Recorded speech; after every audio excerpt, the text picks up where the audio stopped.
My name is Tom Aber, and today I'm going to talk about the representation of women in the Marvel Cinematic Universe. Over the years, comic writers have been criticised for the lack of gender diversity, and justifiably so. However, during the past 14 years or so, the Marvel Cinematic Universe has undergone a number of changes. At the beginning, there was undoubtedly inequality between men and women represented on the big screen. But since 2008, the MCU has introduced many female characters in films and series, such as Captain Marvel, WandaVision, Ant-Man and the Wasp, Black Panther, Black Widow, and Doctor Strange and the Multiverse of Madness. Now, there are many incredible female characters. Some are dynamic with powers ranging from dark magic and super strength. Some are trained in fighting and agility. And some are very extremely intelligent. The first substantial female role was Pepper Potts in Iron Man 2008, played by Gwyneth Paltrow. Robert Downey Jr. once said that Pepper was the first lady of the MCU. Gwyneth Paltrow as Pepper Potts certainly set the tone for the ladies. She's not just a glorified secretary. I think that Pepper Potts' greatest quality is that she seems to be the only character who can put Tony in his place. As CEO of Stark Industries, she is clearly an intelligent and capable, resourceful woman. In 2018, Hope Van Dyne, also known as the Wasp, was first female character in the franchise to be featured in the title of a film, Ant-Man and the Wasp. This put her on equal footing with her partner, Ant-Man and the Wasp. Between 2008 and 2018, there was a shift in terms of representation of women on the screen.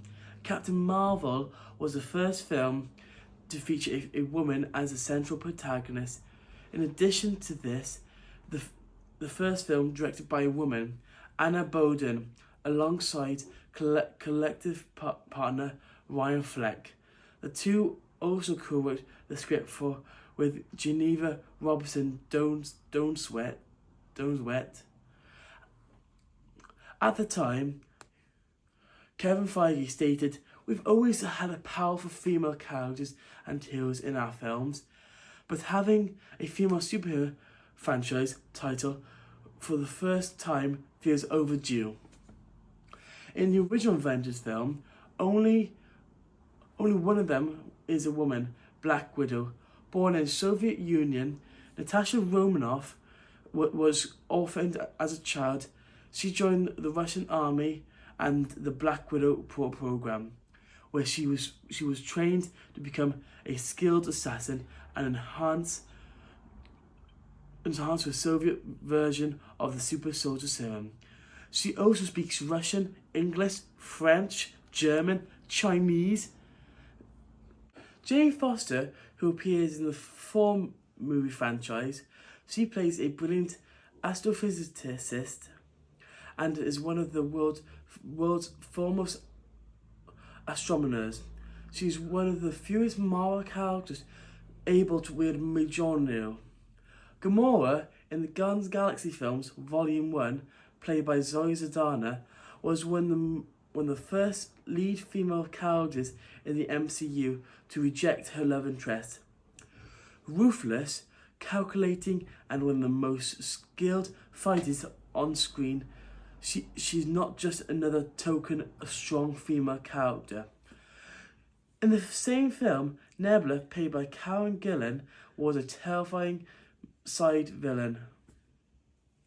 The Scarlet Witch is arguably the most strongest Avenger, capable of mind control, telekinesis, psionic energy, manipulation. She can manipulate chaos and magic and warp realities. Storm from the X-Men is the mutant daughter of a Kenyan princess with the ability to manipulate weather patterns. Storm is one of the planet's most powerful mutants. She was also the first female character of African descent in comic books. Jean Grey has amazing telepathic and mutant abilities. Valkyrie, in Thor Ragnarok, played by Tessa Thompson, is drunken, brazen, unlike any female character we've seen in the MCU, often putting Thor in his place. Black Panther's Shuri, played by Letitia Wright, is a very witty, as well as being one of the best scientific minds in the MCU, with her vibranium-based technology far surpassing Tony Stark's work. Thor Ragnarok introduced the MCU's first and only female villain in Hela, the goddess of death. She proves to be the more powerful than both of her brothers, Thor and Loki. It's interesting to note how women are portrayed physically in the MCU. Laura Mulvey, in her essay entitled Visual Pleasure and Narrative Cinema, introduced the concept of the male gaze. Although strictly speaking, the concept is more accurately described as a heterosexual masculine gaze. She argues that traditional Hollywood films portrayed women as sexual and erotic objects to be looked at, often freezing the flow of action and movements of erotic contemplation of men. Indeed, female characters are often seen as wearing tight and fitting outfits, often leather, a look that is regarded as sexy and erotic. These characters are often fighters and are expected to be physical fit. Before the MCU was formed, some costumes worn by female characters were very skimpy, such as Abigail Wesler in Blade Trinity and Elektra. This is a clear example of heterosexual masculine gaze. The pose is another issue. The Hawkeye Initiative is a project that draws attention to different ways male and female superheroes are posed in comics and movies. Take this illustration as example, which poses the male heroes, the Avengers, in the same hypersexualized position as the film's sole female protagonist, Black Widow. The illustration makes a good point about double standards and shows that this is unusual to see men sexualized in the same way as women. Let's move on to the subject of ethnicity. I have shown many strong women have been represented in Marvel films. However, the fact remains that up till fairly recently, these representations of women have been distinctly white. Miriam Kent has investigated the important issues of race, assessing the roles played by women of colour in these films. Black Panther film was a significant turning point, introducing many strong, dynamic black women to screen. Another watershed moment came in the form of Kamala Khan, the shape-shifting teenage Pakistani-American Muslim superhero who wears a bikini. She was also the first Muslim character to headline a Marvel comic and appear in films. Disney in general has a troubling history with showcasing the LGBTQ+ community in its films. Tessa Thompson's Valkyrie is possibly the first LGBTQ character in the Marvel Cinematic Universe. The Marvel superhero films often display a need of maintain gender identity.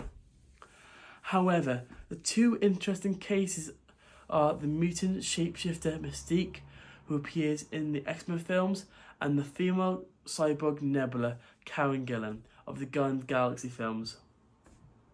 Miriam Kent has investigated in detail, addressing the potential for queer readings of these characters. Representation of women in the MCU has come a long way. It is empowering to see a wide range of women portrayed in the Marvel superhero films. A set of simple guidelines that are used to measure female representation in cinema is the Bechdel test. In order to pass the test, a movie must feature at least two named women who B. talk to each other about C. something other than a man. 2 and Thor could pass this test. The conversation Pepper and Maya have in Iron Man 3, where Maya is expressing her guilt about giving her research to Killian's think tank, and Pepper tells her she shouldn't be too hard on herself, is another example.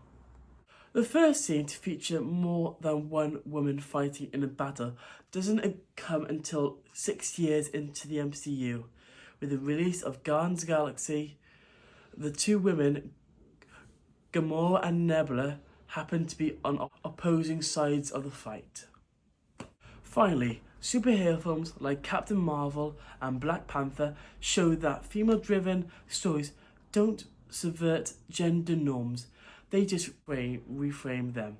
I believe that people and organisations must put more money and support behind independent artists who are willing to completely undo traditional gender roles in new and interesting ways.